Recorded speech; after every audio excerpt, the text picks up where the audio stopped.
Le film commence avec une boîte à musique qui fait doucement tourner une petite ballerine. Juste devant, une petite fille couverte de sang la fixe, captivée. À travers ses yeux, nous voyons des souvenirs touchants avec son père. Il lui dit qu'elle danse magnifiquement, qu'elle grandit si vite, et même si elle n'est pas encore parfaite, elle y arrivera bientôt. Il ajoute qu'elle ressemble beaucoup à sa sœur, bien que la fille ne se souvienne pas vraiment de à quoi sa sœur ressemblait. Dans une scène empreinte de chaleur et de tristesse, son père la taquine en lui disant que si elle est trop grande quand il reviendra, elle aura des ennuis. Puis, pendant qu'il se brosse les dents, elle reste assise en silence, regardant sa boîte à musique. Ce moment paisible ne dure pas longtemps. Soudain, un groupe d'hommes armés émerge de l'eau et grimpe vers la maison. Pendant ce temps, nous voyons que son père porte un tatouage qui dit « Il conquiert qui se conquiert lui-même ». Les intrus éliminent le garde de sécurité et font irruption dans la maison. Dès que le père réalise ce qui se passe, il passe à l'action. Il les affronte un par un et lance même une grenade fumigène pour les désorienter. Ces hommes ne sont pas prêts à le laisser s'échapper, mais il les déjoue, pose un piège et se précipite pour retrouver sa fille. D'une voix calme, il lui rappelle ce qu'ils ont répété ensemble. La petite fille, Eve, observe avec terreur son père affronter les assaillants. Il la conduit à une porte cachée, reste calme et la met à l'abri. Puis il se retourne pour finir le combat. Il se bat au corps à corps, affrontant les attaquants les uns après les autres. Pendant ce temps, Eve regarde depuis sa cachette, les yeux écarquillés de peur, impuissante. Mais ils sont trop nombreux. Malgré ses compétences, il le submerge. Il est finalement abattu. Allongé sur le sol, en sang, il reste silencieux. L'un des attaquants, plein d'amertume, s'approche et crache ses mots avec venin. Il lui rappelle qu'il avait tous accueilli à bras ouverts, qu'il avait laissé épouser l'une des leurs, une de leurs filles. Mais selon lui, le père les a trahis, a pris quelque chose qui ne lui appartenait pas. Et à cause de ce qu'il a fait, sa femme est morte, et maintenant ils sont là pour Eve. Pourtant, le père ne dit pas un mot, ne leur donne rien. Alors il continue de le battre, sans pitié. Puis le chancelier arrive. Il a une présence puissante et glaçante. Il charge calmement une balle dans son arme et dit d'une voix basse et froide. Une balle n'est ni bonne ni mauvaise, mais quand un homme appuie sur la gâchette, on voit qui il est vraiment. Puis vient le choix cruel. Mettre fin à sa propre vie pour que sa fille puisse vivre, ou tuer le chancelier et les condamner tous les deux. Le chancelier lui dit clairement que c'est son choix, mais qu'il ferait mieux d'avoir le courage de choisir comme un homme. Juste au moment où il semble que le père va prendre la décision ultime, une petite voix perce la tension. « Papa, Eve ne peut plus rester cachée. » Elle sort, les attaquants la repèrent immédiatement. Son père n'hésite pas, passe à l'action et tire sur eux, en abattant quelques-uns. Mais l'un des hommes le plaque et le cloue au sol. Juste au moment où il est sur le point d'être achevé, Eve voit une arme à proximité. Sans réfléchir, elle la saisit, vise avec des mains tremblantes et tire. Elle le sauve, juste à temps. En pleurs, elle court vers lui, l'aide à se relever, essuie doucement le sang de son visage. Puis il s'échappe par la sortie secrète. Juste avant de partir, il place un explosif à retardement. Ils s'en sortent de justesse. À une distance sûre, l'explosion réduit la maison en ruine. Mais le chancelier, qui était à l'extérieur à ce moment-là, survit. Il fixe les décombres en feu, sombre et silencieux. Son père, en train de se vider de son sang, s'excuse auprès d'elle d'une voix pleine de douleur. Il sait que son temps est compté, et lorsqu'il est enfin sûr qu'elle est en sécurité, il s'effondre et meurt sous ses yeux. La petite Eve, brisée et en larmes, se jette sur lui, le serrant fort, sanglotant de tout son cœur. De retour dans le présent, le manager Winston Scott vient la voir. Il s'approche avec respect et, sans enrober les choses, lui dit franchement qu'il n'y a pas de réponse facile pour la douleur qu'elle porte, mais le moins qu'il puisse faire est d'être honnête. Il dit que son père était un homme bon, un homme qui voulait simplement une vie meilleure pour elle, loin du monde dans lequel il avait grandi. Mais la vérité, c'est que nous portons tout le poids des choix que nous faisons. Il admet avoir enquêté sur ce qui s'est passé, et oui, son père lui a été enlevé injustement. C'est pourquoi il est là, pour lui proposer de l'emmener auprès de la famille de son père. Peut-être qu'un jour, il pourrait devenir sa famille aussi. Eve n'a nulle part ailleurs où aller. Elle ne dit pas un mot, se contente de hocher la tête doucement et de tendre la main. Ce geste silencieux, simple mais puissant, scelle son choix. Peu de temps après, nous la voyons se préparer à rencontrer le chef de son nouveau foyer. Pendant ce temps, Winston a une discussion discrète avec Noji, l'instructrice de la Ruska Roma. Il lui dit que la fille ne connaît toujours pas la vérité sur l'identité réelle de ses parents. Lorsque la directrice accueille Eve, sa voix mêle force et bienveillance. Elle lui demande si elle sait danser. Quand Eve répond oui, la femme lui dit qu'elle comprend sa douleur. Elle peut sentir le feu qui brûle en elle. Elle propose de l'aider à canaliser cette rage, car les hommes qui ont détruit son passé ne devraient pas non plus voler son avenir. Plus tard, Eve dit au revoir à Winston Scott. Elle le remercie sincèrement, et il lui fait comprendre une chose claire. Il sera toujours là pour elle, peu importe quand, peu importe quoi. C'est alors qu'Eve rencontre Noji, sa nouvelle instructrice à la Ruska Roma.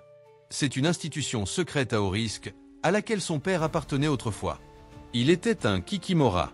Dans la mythologie, un Kikimora est un esprit qui vit à l'intérieur de ceux marqués par l'obscurité dans leur cœur. Il peut être une force vengeresse ou un gardien des innocents.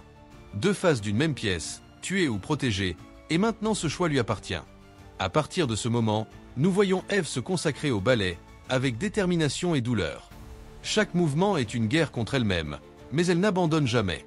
Année après année, elle s'entraîne sans relâche dans un lieu où la beauté et la brutalité dansent ensemble. Un jour, la directrice l'arrête. Ses pieds saignent à force de trop pousser. La directrice lui dit d'aller chercher Tatiana. C'est à son tour maintenant. Eve acquiesce et s'en va. En s'approchant de Tatiana, nous remarquons quelque chose. Eve a un tatouage. La même phrase que son père avait autrefois gravée sur sa peau. Tatiana le voit et lui dit de soigner ses blessures, de se détendre un peu. Elle est déjà la meilleure danseuse ici.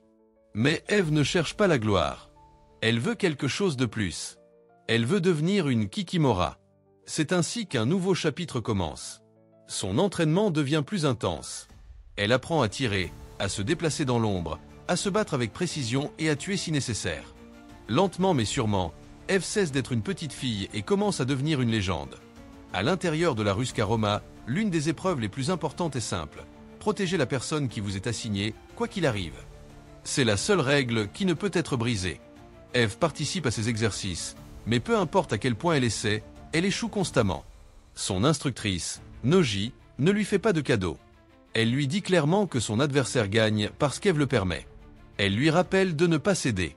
Il faut improviser, s'adapter, être plus malin qu'eux. Ne pas se battre selon leurs règles. Se battre selon les siennes. Utiliser son avantage. Se battre comme ce qu'elle est vraiment, une fille avec un feu dans le cœur. Alimentée par cela, Eve fait une nouvelle tentative. Et cette fois, elle réussit. Elle surmonte chaque défi.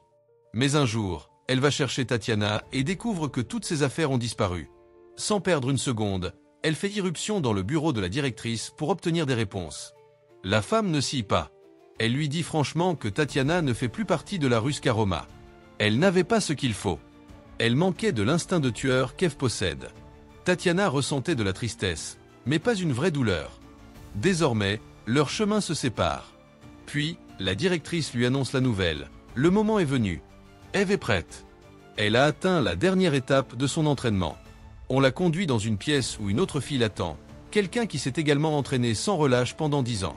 L'épreuve est simple mais brutale. Assembler une arme, charger une balle et appuyer sur la gâchette. Eve n'hésite pas.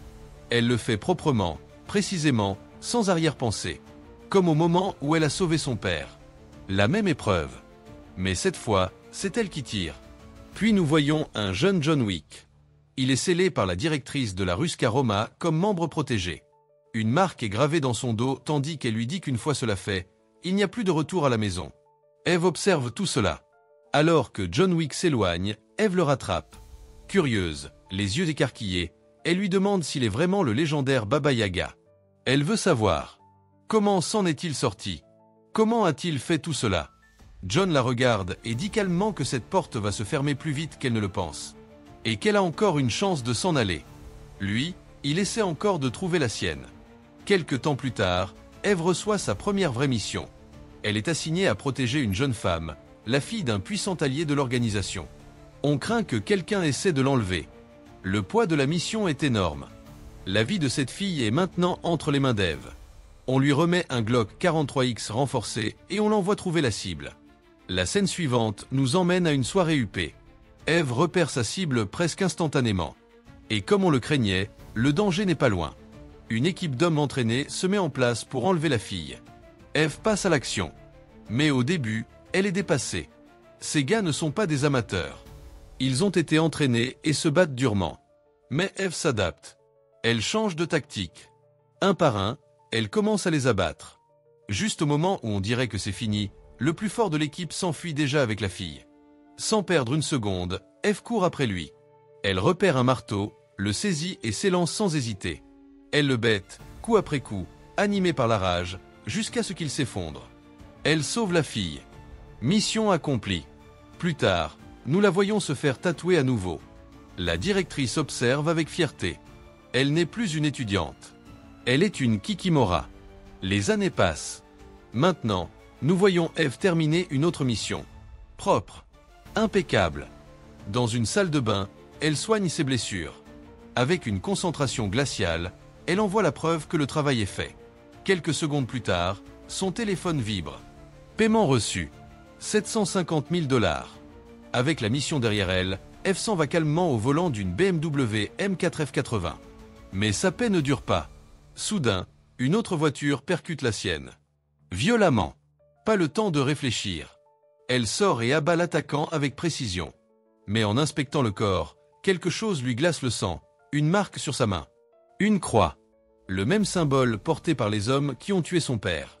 Sans réfléchir, elle coupe la main de l'homme et la porte directement à la directrice de la Ruska Roma. Elle exige des réponses sur ce symbole. La directrice, les yeux assombris par un regard sombre, lui dit que ceux qui portent cette marque ne suivent pas de règles. Ils font partie d'un pacte plus ancien que la Ruska Roma elle-même. Et personne n'ose les défier. Ce sont des sauvages enveloppés de mystère. Eve prend sa décision. Elle va au Continental. Elle entre et exige de parler au manager, Winston Scott. Elle se présente avec assurance, Eve Macaro. Elle est venue voir l'homme qui, des années auparavant, lui a sauvé la vie et l'a placé sous la protection de la Ruska Roma. Elle lui dit qu'elle traque le groupe responsable de la mort de son père. La directrice l'a avertie, ils sont dangereux. Mais elle s'en fiche. Elle est prête à les affronter. Winston la regarde dans les yeux et dit que le besoin de savoir est ce qui nous a fait chasser d'Éden. Mais Eve ne scie pas. Elle répond « Alors, je suis prête à être chassée. » Et elle pose une pièce sur la table, l'un des jetons les plus précieux dans le monde des assassins. Winston la fixe, stupéfait. Puis il lui dit enfin que se marquer d'une croix ne forme pas un clan. C'est une secte. Un ordre ancien sans visage, sans pays. Et l'un d'eux, un homme nommé Daniel Pin, séjourne dans l'un de leurs hôtels du réseau à Prague. Winston Scott passe un appel pour recueillir plus d'informations. La réponse arrive rapidement. Daniel Pin a une prime de 2 millions de $ sur sa tête, et il séjourne dans la chambre 315 de l'hôtel Continental à Prague. Alors qu'on lui remet une copie de la clé, la directrice appelle. Winston, sachant que rien n'arrêtera Eve maintenant, lui dit simplement « Bonne chance ». Quand Eve arrive au Continental de Prague, elle s'enregistre dans la chambre 314. Silencieusement, sans se faire remarquer, elle se met en position.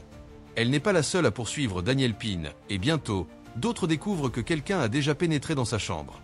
Ce quelqu'un, c'est Eve Macaro. Elle ouvre la porte et trouve une petite fille à l'intérieur, Hila, la fille de Daniel. Dans ses yeux, Eve voit un reflet de sa propre enfance. C'est alors que Daniel entre. Eve ne perd pas de temps. Elle lui dit exactement pourquoi elle est là. Il y a des années, quelqu'un portant sa marque a assassiné son père. Mais à ce moment-là, une tempête éclate. Lina, une femme puissante également présente au Continental, augmente la prime sur Daniel Pin à 4 millions de $. La nouvelle se répand comme une traînée de poudre. Maintenant, tout le monde est à ses trousses.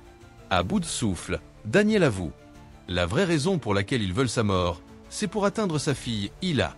Soudain, ils sont attaqués. Une horde d'assassins déferle.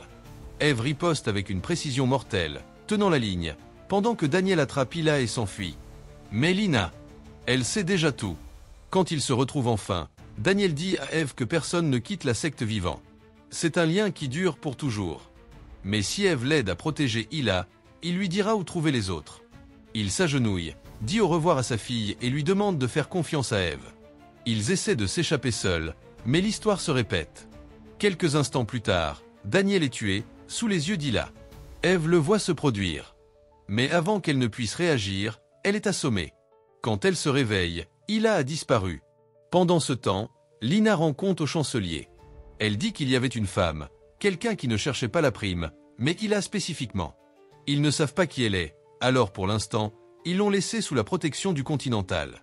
Eve tente de se défendre. « Je n'ai tué personne. Je n'ai pas enfreint les règles. » Le jugement est clair. Eve ne sera pas éliminée. Les autres ont frappé en premier. C'est leur faute. Mais il y a une condition. Elle doit quitter la chambre. Sans perdre de temps, Eve se rend directement chez un marchand d'armes. Elle demande à voir la collection privée. Alors que l'arsenal est dévoilé, une escouade d'assassins fait irruption pour la tuer. Elle n'a pas le choix. Elle attrape les meilleures armes sur l'étagère, tire la goupille d'une grenade. Boum! Cela couvre sa fuite. Mais il y en a encore plus. Alors elle lance une autre. Boum! Et pour être sûr, une de plus. Boum! Quand la fumée se dissipe, tout est calme. Elle retourne à l'intérieur. Par chance, le propriétaire du magasin a survécu. En guise de remerciement, il lui donne quelque chose de plus. Il lui dit que l'emplacement exact de la secte n'a jamais été confirmé. Tous ceux qui l'ont cherché ne sont jamais revenus. Mais il y a une rumeur. Ils se réunissent dans les montagnes où le mythe et la mort se confondent.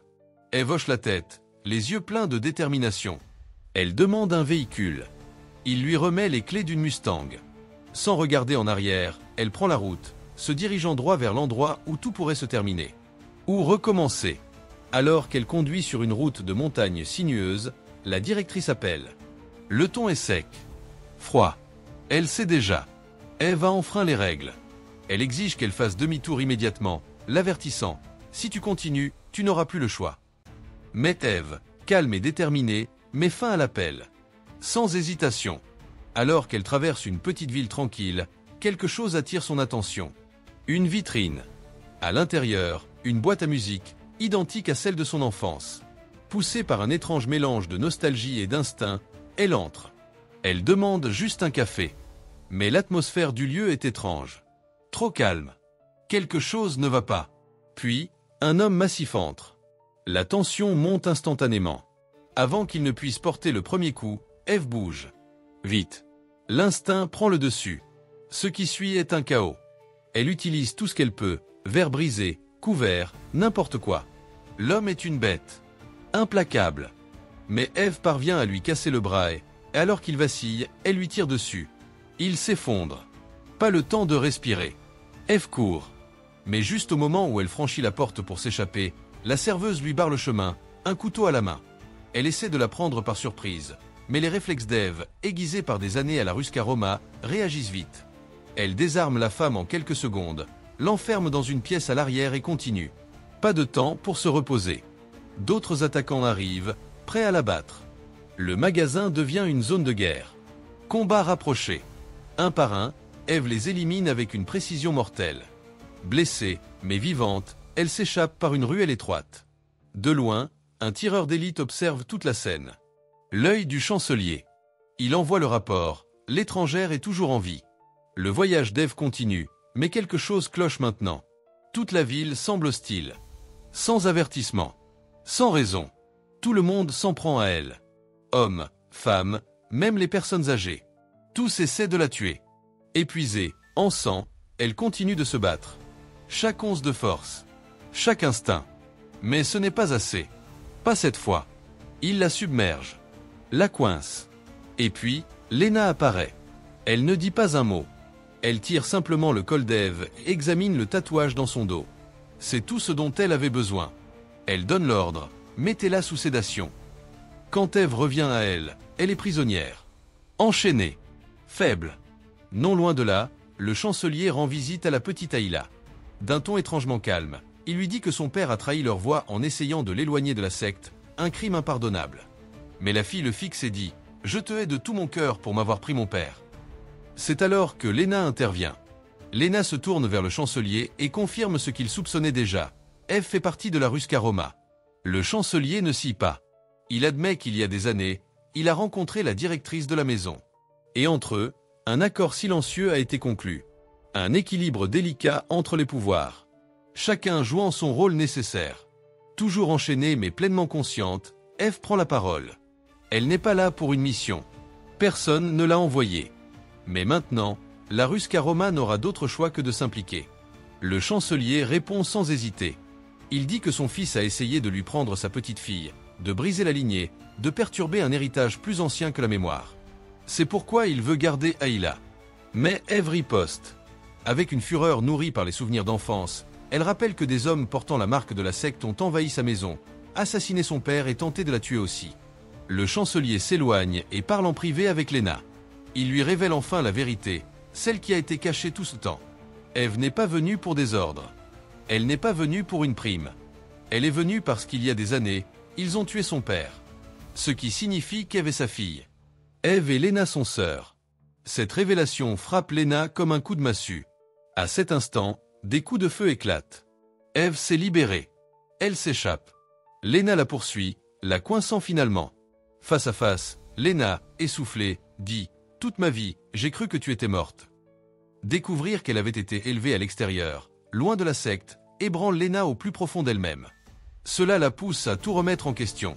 Elle s'était toujours demandé pourquoi personne n'était venu pour elle. Maintenant, elle savait. Au moment où ils auraient pu la sauver, il était déjà trop tard. Lena avait déjà pris une vie. Ève, en revanche, pouvait encore être façonnée. Ils ont essayé de lui donner une vie sans souvenir, sans lien avec ce monde. Lena lui dit que leur père croyait pouvoir se racheter en élevant une fille correctement, qu'il pourrait peut-être défaire ce qu'il avait fait. Mais c'était un mensonge. Cela n'arriverait jamais. Ève ne voit pas les choses ainsi. Son père a essayé de la protéger. Et puis, la Ruscaroma lui a donné quelque chose qu'il n'avait jamais eu, un choix. Et elle l'a fait. Mais maintenant, le passé l'a rattrapée. Elle ne cherche plus la vérité ni la justice. Maintenant, elle veut la vengeance. Tous les regards se fixent sur les deux sœurs. Le chancelier n'hésite pas. Il donne l'ordre, éliminez-les. Maintenant, des grenades sont lancées. L'explosion blesse gravement les deux filles, surtout Lena. Avec ses dernières forces, Ève rampe vers sa sœur. Lena la regarde et murmure une vérité déchirante. « J'avais seulement 9 ans quand ils m'ont dit que tu étais morte et tu m'as manqué chaque jour. » Puis elle s'éteint. Sa mort allume un feu en Ève comme jamais auparavant. Quand les soldats arrivent, cherchant des survivants, Ève se lève. Et elle massacre chacun d'eux. Sans pitié, sans hésitation, juste la vengeance. Après cela, Ève attrape une radio et parle directement au chancelier. Sa voix est glaciale, inébranlable. Ça ne s'arrête pas tant que tu n'es pas mort.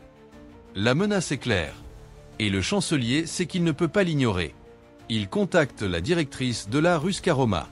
Il lui dit que l'un des siens a enfreint les règles, brisant le pacte ancien qui maintenait l'équilibre depuis des siècles. La directrice répond, calme mais ferme. Elle dit que la Ruscaroma n'a aucun intérêt à entrer en guerre. Mais si l'un de ses membres outrepasse, il doit en assumer les conséquences. Le chancelier, maintenant furieux, rétorque, alors, j'effacerai la Ruscaroma de la surface de la Terre. Mais la directrice propose une dernière offre.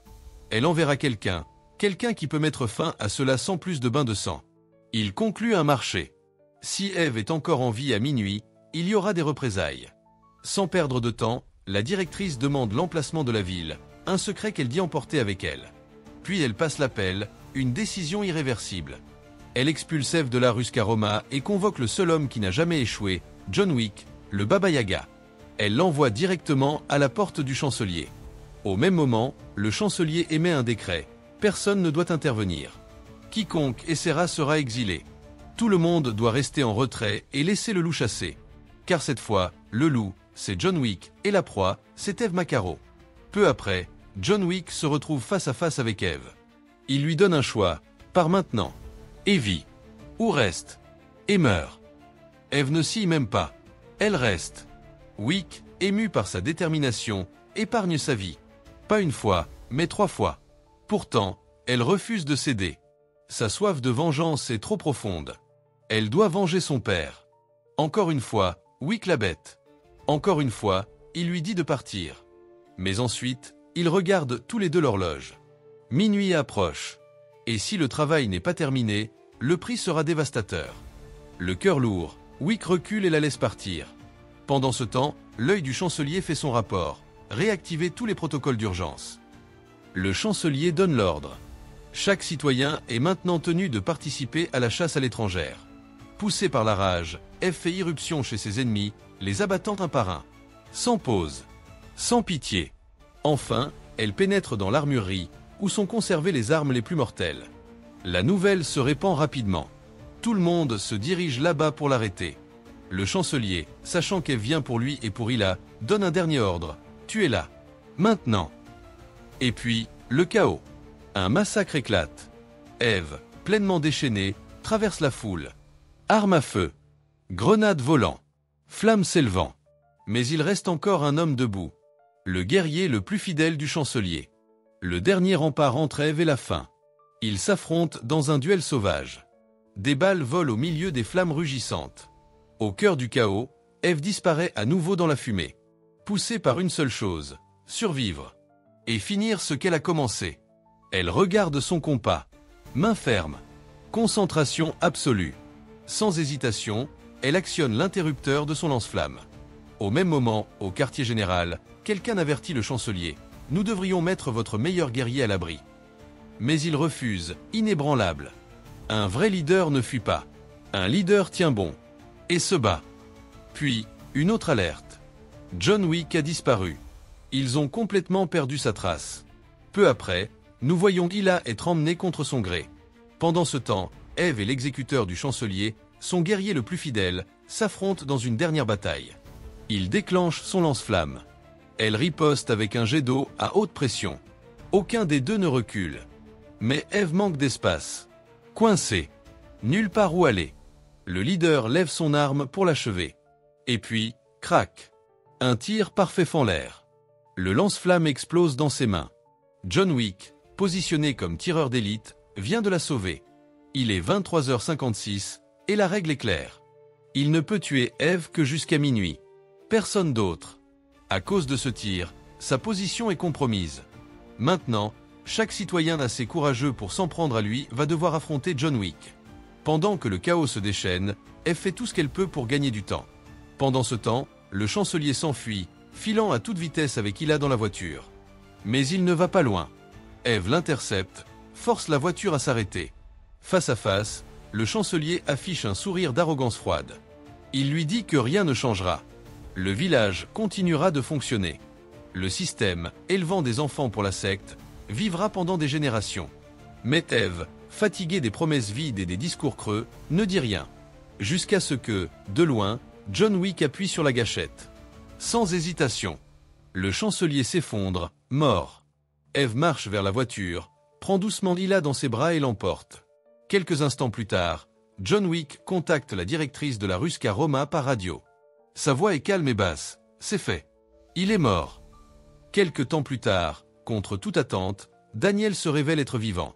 Il retrouve Hila dans un moment aussi choquant qu'émouvant, mais la paix ne dure pas longtemps. Winston Scott prend Eve à part. Il lui donne un dernier avertissement. Tu as peut-être coupé la tête, mais le corps bouge encore. Et ils arrivent. Dans la scène finale, Eve est assise dans l'ombre d'un grand théâtre, regardant le ballet solennel de la Ruska Roma se dérouler devant elle. Puis, un message. Un ordre mondial vient d'être émis. Ils veulent Eve Macaro. La prime est de 5 millions de dollars. Et juste comme ça, cette histoire se termine. Ou peut-être qu'elle ne fait que commencer. Si vous aimez mes résumés, dites-le moi dans les commentaires et surtout aimez la vidéo et abonnez-vous. À la prochaine fois.